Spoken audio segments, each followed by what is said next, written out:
किसी भी फील्ड में बड़े से बड़े काम को करने के लिए हमको 3 चीज़ों की ज़रूरत होती है। Number 1 research, number 2 planning and number 3 action. UPSC के लिए सिर्फ एक ही मंत्र काम करता है, वह है RRR, यानी कि read, revise and reproduce. Control मत करो इसको, मतलब आप बोल देना कि फ़ोन बहुत ज़्यादा चला रही है, ये सारी चीज़ें, तो बजाय एक सोर्स है दूसरा सोर्स इसको दो। किसी भी फील्ड में बड़े से बड़े काम करने के लिए हमको 3 चीज़ों की ज़रूरत होती है। Number 1 research, number 2 planning and number 3 action. आपने एक बार डिसाइड कर लिया कि हम मुझको ये काम करना है, तो सबसे पहले उसके बारे में रिसर्च करना, यानी पूरा एक डेटा कलेक्ट करना कि हाँ ये वर्क क्या है, इसके लिए क्या क्या करना पड़ेगा और ये कैसे होता है। अब जब आप एक बार डेटा कलेक्ट कर लेते हैं तो सेकंड स्टेप आता है प्लानिंग, यानी अपने आप को एनालाइज करना कि मेरे साथ क्या क्या प्रॉब्लम है, उसके क्या सोल्यूशन है, क्या वीकनेस है और मैं इस काम को कैसे कंप्लीट कर सकता हूँ, उसका पूरा एक प्लान तैयार करना। अब जब हम प्लानिंग कर लेते हैं, सेकंड स्टेप को कंप्लीट कर लेते हैं, तो इसके बाद most of the important step जहाँ आके हम सभी कहीं ना कहीं अटक जाते हैं, वो होता है एक्शन। तो इसलिए जब आप एक बार प्लान अपना कंप्लीट कर लें, आपके पास पूरा आपने प्लानिंग कर लिया, तो उसके बाद हमको डिसिप्लिन के साथ अपना एक्शन, यानी उस प्लान पे पूरी तरीके से एक्ट करना किसी भी कंडीशन में। तो ये सबसे most of the important step है किसी भी काम को करने के लिए। और अगर बात करूं मैं यूपीएससी के एक्सपेक्ट में, तो इससे आगे चल के यूपीएससी के लिए सिर्फ एक ही मंत्र काम करता है, वह है RRR, यानी कि रीड, रिवाइज एंड रिप्रोड्यूस। अब हम रिवाइज एंड रिप्रोड्यूस तभी कर पाएंगे जब हम रीड कर लेंगे, क्योंकि यूपीएससी में ये सबसे मोस्ट ऑफ द इम्पोर्टेंट चीज़ है कि हमको ये पता होना चाहिए कि हमको क्या रीड करना है। तो इसलिए जो मैंने पहले ही बताया कि मैंने एक मतलब यूपीएससी टॉपर्स की कुछ स्ट्रेटजी उनकी देखी, तो उनसे मैंने अपनी एक यूनिक स्ट्रेटजी बनाई है, क्योंकि आप लोगों को जैसे मैसेज आए थे, तो इसलिए आज मैं वो आपके साथ शेयर कर रहा हूँ। तो इसलिए आपको ही बेसिकली उसमें से एक आइडिया मिल जाएगा, क्योंकि वैसे तो हम सब की अपनी अपनी एक यूनिक स्ट्रेटजी होती है, बट उसमें से आपको एक आइडिया मिल जाएगा। तो इसलिए स्टडी बताने से पहले मैं 3 चीज़ें बताऊंगा कि सबसे पहले सिलेबस क्या पढ़ना है, सेकंड चीज़ कहाँ से पढ़ना है यानी कि सोर्स, एंड थर्ड स्ट्रेटजी यानी कैसे पढ़ना है। दोस्तों इससे पहले अगर स्ट्रेटजी की बात करें तो उससे पहले मैं आपको मतलब वेरी शॉर्ट में सिलेबस बता देता हूँ। बेसिकली मैं बता नहीं रहा, मैं आपको स्क्रीन पे दिखा देता हूँ, एक बार सिलेबस आप देख लीजिए। और अगर इसके अलावा आपको डिटेल में देखना है तो आप इंटरनेट से देख सकते हैं, या फिर मैं वीडियो की डिस्क्रिप्शन में लिंक दे दूंगा। तो चलिए सबसे पहले रिसोर्सेज की बात कर लेते हैं कि ये आपको मतलब कहाँ से क्या क्या चीज़ कवर करनी है ना। तो मैं बेसिक आइडिया दे देता हूँ। देखिए यहाँ हम क्वालिफाइंग एग्जाम की बात ही नहीं कर रहे हैं, सबसे पहले बात करते हैं GS1 की। तो GS1 के लिए आप किस किस सोर्स का यूज कर सकते हैं। GS1 में हिस्ट्री के लिए आप कौन कौन से सोर्सेस यूज कर सकते हैं। Number 1 new NCERT 6 to 12th class. Freedom struggle के लिए आप स्पेक्ट्रम यूज कर सकते हैं। इसके अलावा पोस्ट इंडिपेंडेंस के लिए आप नितिन संगवान के नोट्स यूज कर सकते हैं। और वर्ल्ड हिस्ट्री के लिए आप करंट अफेयर्स, विजन, IAS वगैरह के नोट्स यूज कर सकते हैं। GS1 में आर्ट एंड कल्चर के लिए अगर बात करें हम, तो आर्ट एंड कल्चर के लिए आप कौन कौन से सोर्स यूज कर सकते हैं। देखिए आर्ट एंड कल्चर के लिए आपको न्यू NCERT पढ़नी है क्लास 11th की। इसके अलावा मेडिवल इंडिया के लिए आप सतीश चंद्रा की बुक यूज कर सकते हैं। एनिशिएंट इंडिया के लिए आप RS शर्मा की बुक यूज कर सकते हैं। GS1 में ज्योग्राफी के लिए आप कौन कौन से सोर्स यूज कर सकते हैं। देखिए सबसे पहला 6 to 10th की बुक्स वेरी ब्राइफ, ठीक है, न्यू NCERT। इसके अलावा न्यू NCERT 11 और 12 क्लास की आपको very deep, 11th and 12th की क्लास बहुत डीप में पढ़नी है, ये बुक्स आपको। इसके अलावा आप ज्योग्राफी की वीडियोस देख सकते हैं मिस रस्तनील द्वारा, जो मिस रस्तनील की जो वीडियोस हैं। और स्टैंडर्ड बुक्स की अगर बात करें हम, तो GC लियोंग की बुक को आप यूज कर सकते हैं। इसके अलावा PMF IAS एक सोर्स है। एंड इसके अलावा अगर बात करें हम एटलस की, तो आप कोई सा भी एटलस यूज कर सकते हैं। ऑक्सफोर्ड बेसिकली कॉमन है, तो आप उसका यूज कर सकते हैं। तो ज्योग्राफी में जो मोस्ट इंपॉर्टेंट चीज़ वो है, ये है स्टैंडर्ड बुक से जो प्राइमरी बुक है वो इसके लिए NCERT ही इसकी प्राइमरी बुक है। उसके अलावा आप स्टैंडर्ड बुक्स उसके बाद यूज करिएगा, ठीक है। GS1 में जो भी रिमेनिंग टॉपिक्स हैं, लाइक आपका डाइवर्सिटी ऑफ इंडिया हो गया, इंडियन सोसाइटी हो गया, पॉपुलेशन हो गया, पॉवर्टी हो गया, तो ये जितने भी टॉपिक्स हैं इनको आप किसी एक स्पेसिफिक सोर्सेस से कवर करने के बजाय, क्योंकि ये बहुत ही डायनेमिक टॉपिक है ना, तो इनको आप लाइक करंट अफेयर्स, न्यूज़पेपर और मैगजीन वगैरह से कवर करिएगा, तो वहाँ शायद ज़्यादा बेटर है बजाय किसी एक स्पेशल सोर्स को यूज़ करने से। अब GS1 के बाद बात करते हैं GS2 की। तो GS2 में यूपीएससी के लिए कॉन्स्टिट्यूशन एंड पॉलिटी के लिए जिन सोर्सेज का आप यूज़ कर सकते हैं वो है number 1 new NCERT 6 to 12th, ठीक है, ब्राइफ में ज़्यादा डीपली नहीं जाना है।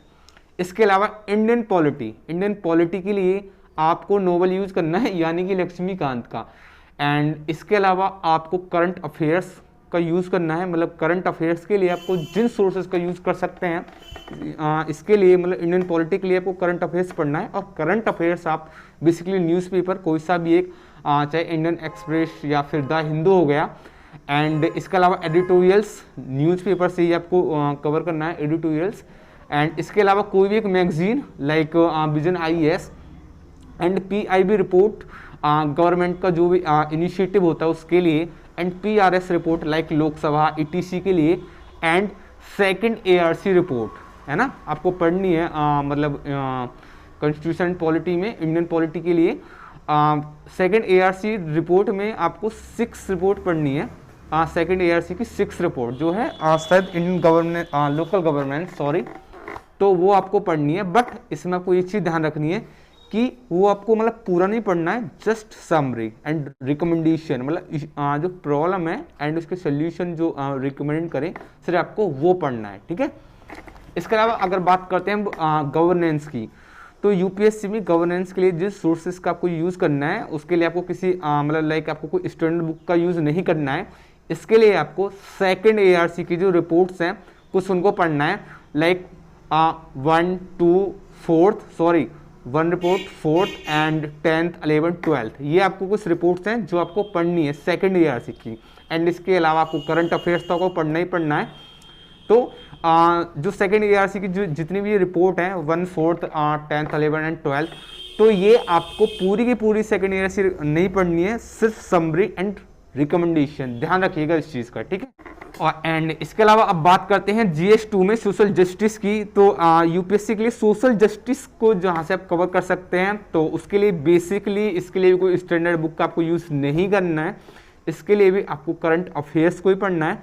एंड करंट अफेयर्स के साथ साथ आप जो नीति आयोग के जो 3 ईयर एजेंडा है उसमें से आप कवर कर सकते हैं, है ना, जो टॉपिक हो गया लाइक हेल्थ, एजुकेशन, पॉवर्टी, सारी की सारी चीज़ें आपको नीति आयोग का एक चीज़ ध्यान रखनी कि नीति आयोग का जो 3 ईयर एजेंडा है तो उसमें से सिर्फ आपको रिकमेंडेशन पढ़ना है, ठीक है, नॉट पूरी की पूरी। अगर आप उसको पढ़ने लग जाएंगे तो बहुत लेंथी हो जाएगा, तो सिर्फ आप रिकमेंडेशन पढ़ना है, सोल्यूशन, ठीक है।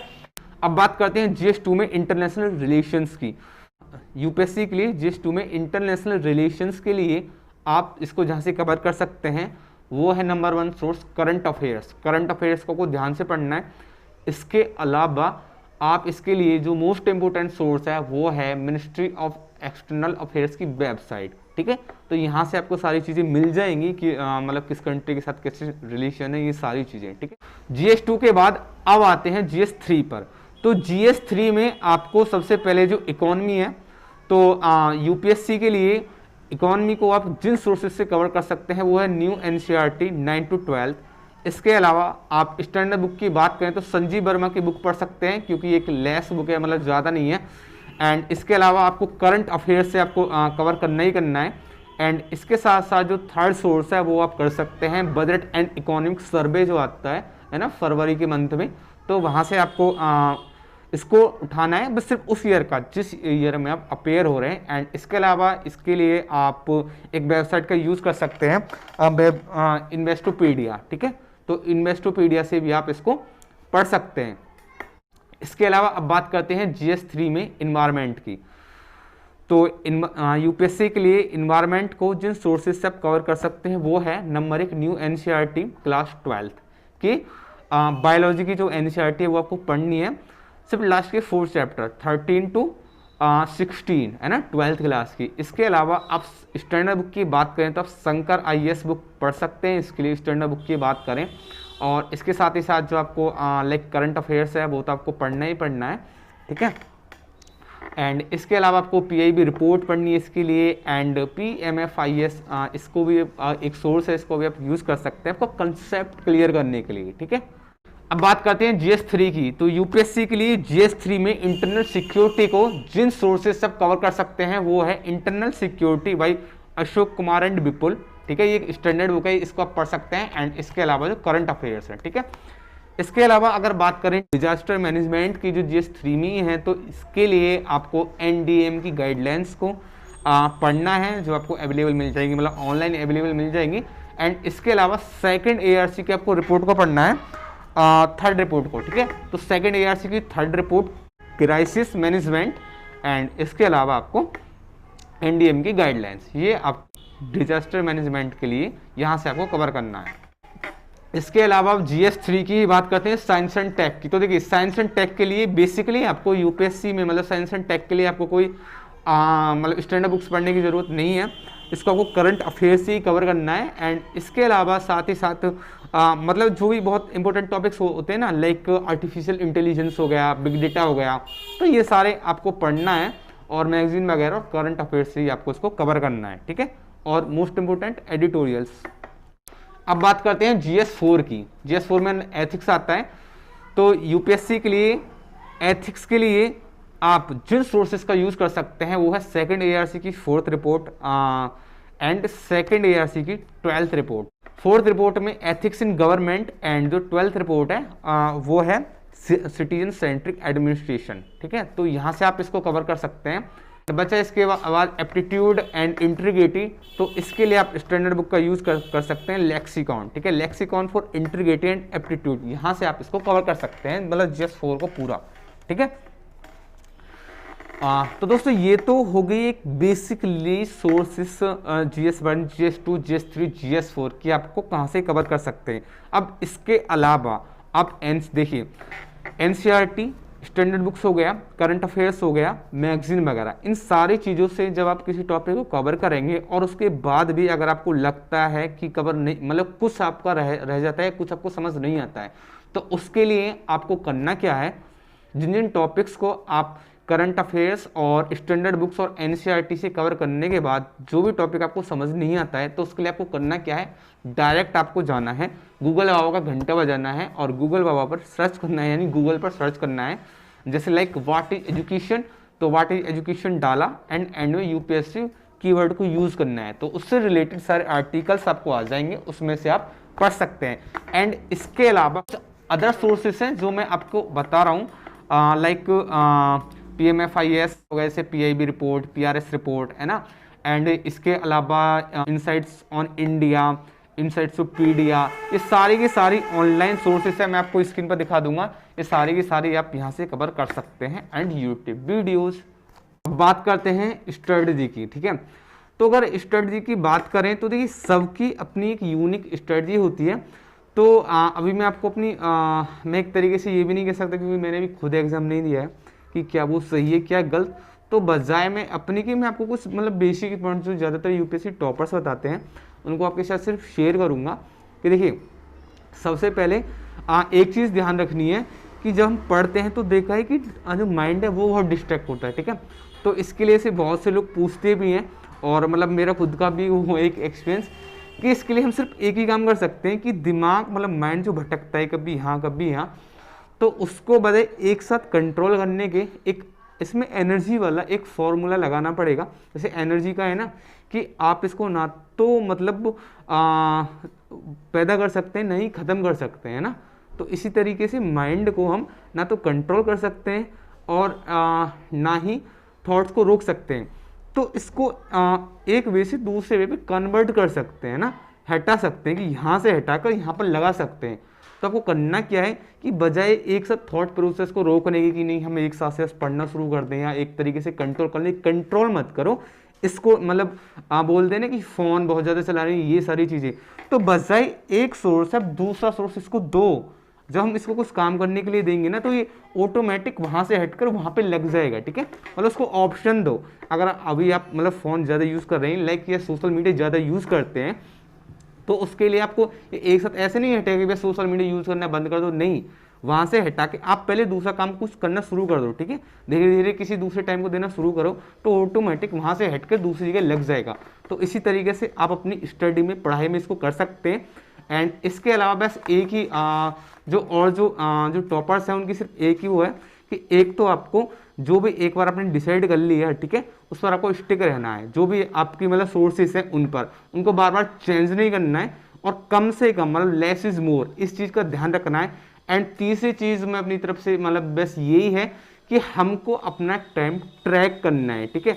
अब सारी चीज़ें एक बार आपका प्लान बन गया, सारी चीज़ें तो अपने हिसाब से अपने एक टाइम टेबल बनाइए, क्योंकि सबको अपना अपना यूनिक होगा। मेरे बताने से कोई फ़ायदा नहीं है कि इस मंथ और इस घंटे मुझको ये पढ़ना है। तो पहले अपना एक ईयर या 6 मंथ जो भी है उसका प्लान बनाइए, पूरा प्लान, होल प्लान। उसको फिर डिवाइड कर दीजिए मंथ में, उसको डिवाइड कर दीजिए फिर डेज में, उसको फिर आवर में, मिनट में, सेकंड में।